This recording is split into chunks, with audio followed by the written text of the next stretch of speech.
जी नाज़रीन, थरपारकर ज़िले में अरबें रुपयनि जी लागत सां जेके आर ओ प्लांट लॻाया विया उन वक़्त जी जेका से मुख़्तलिफ़ वक़्तनि ते सिंध हुकूमत दावाऊं कयूं हुयूं, पर 4 खां 5 साल अॻु में जेका ऐलान कयो वियो त थर में 750 जेके से आर ओ प्लांट लॻाया विया आहिनि।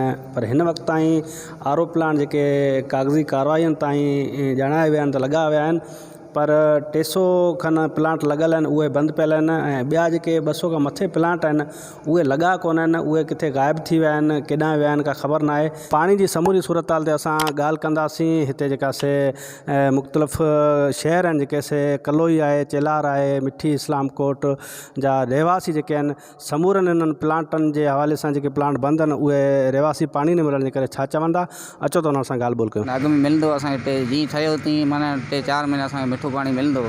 हींअर जीअं नहर जो पाणी अचे त महीने में हिकिड़ो चकर अचे, जीअं असीं ॾियूं था सप्लाई कयूं, बाक़ी आर ओ प्लान जा 16 प्लान उहो बि ख़राबु लॻा पिया आहिनि। जीअं आर ओ प्लान जो पाणी असांखे मिले ई हूंदो त असीं पाणी किथां ॾियूं। सिंध गवर्नमेंट खे अर्ज़ु आहे असांखे जल्द मां जल्द जेको पाणी ॾे, प्लेटूं लॻाए छॾियूं आहिनि, कोठी बिगड़ी ठाही छॾी आहे, उहा अधु कमु पियो आहे।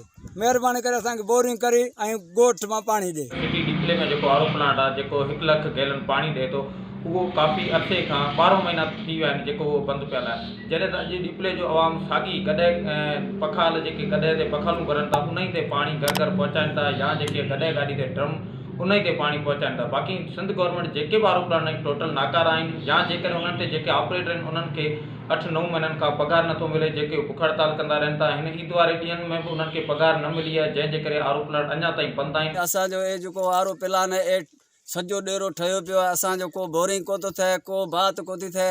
महिरबानी करे आई जा असांजी अपील आहे त असीं मिसकिन माण्हू आहे, असांजा ॿार ॾाढा तंग आहिनि, पाणी असां ॾाढी तकलीफ़ आहे। महिरबानी थी सघे जल्द में जल्द असांजो पाणी जेको आहे ये असां तैयार कयो जाए। हुकूमत के अर्ज़ कयूं था ॻोठ बीबाणी जे लाइ पाणी सुरन में आहे 4 किलोमीटर पाणी था भरूं, जल्द से जल्द असांखे पाणी रसायो। गवर्नमेंट जी हिकिड़ी सुठी प्लानिंग बि ऐं तयारी बि आर ओ प्लांट जी थर हिकिड़ो अहिड़ो खितो आहे जिते पाणी जी सदी खोट रही आहे।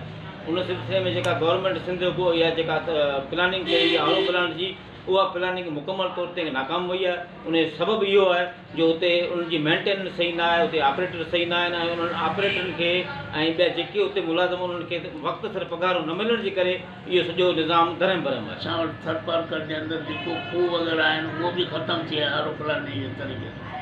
ऐं असांजो आर ओ प्लानिंग जो जेको विझणु हो उहो बि हितां खां कढी वियो जेको हलियो आहे।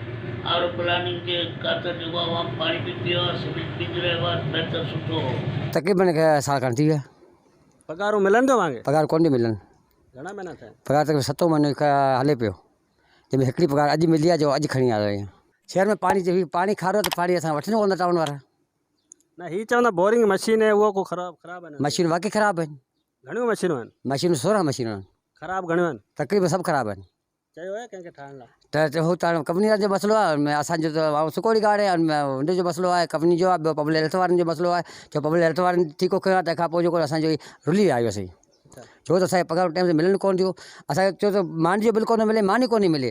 मूंखे 6-7 महीना थियनि ते अकेले ड्यूटी कंदे खे। आर ओ प्लांट जी जेकॾहिं असां समूरी सूरत हाल ॾिठी आहे त मिठी में जेका वॾे में वॾो एशिया जेको आर ओ प्लांट लॻल आहे उहो बंदि पियल आहे। उते जेका से उहो आर ओ प्लांट पाणी मिठो न पियो करे। ॿियो नंबर वॾो इस्लाम कोट में एशिया जो प्लांट लॻल आहे उहो बंदि आहे। ऑपरेटर मौजूदु कोन आहिनि, सिर्फ़ु चौकीदार उते वेठल आहिनि जेका आर ओ प्लांट जी चौकीदारी कंदा। पर उहे समूरा प्लांट आहिनि जेके बंदि हुजण जे करे मिठो पाणी कोन पिया ॾियनि। खारो पाणी जेका आहे उहा शहरनि जी जेका टाउन इंतज़ाम आहे उहो पाणी वठे न पई। उनजे करे समूरा जेके प्लांट आहिनि उहे नाकाम थी विया आहिनि, अरबें रुपया ॿुॾी विया आहिनि। पाणी जो को जेका ज़रियो आवाम खे हिते नज़र नथो अचे। आवाम पाणी फुड़े जे लाइ परेशान आहे। सिंध हुकूमत मुकमल तौरु ख़ामोश तमाशाई बणियल आहे। सुप्रीम कोर्ट हिन ते सोमोटो नोटिस वरितो हुयो, उनजी अञा ताईं जांच हलंदड़ आहे। ज़िले जा जेके अमलदार आहिनि उहे हिन तरफ़ को ध्यानु न पिया ॾियनि। कैमरामैन सुजाल वज़ीर सां गॾु गाज़ी बजीर, अवामी आवाज़ TV न्यूज़, मिठी थरपारकर। विज़िट कयो अवामी आवाज़ मीडिया ग्रुप जी वेबसाइट awamiawaz.pk।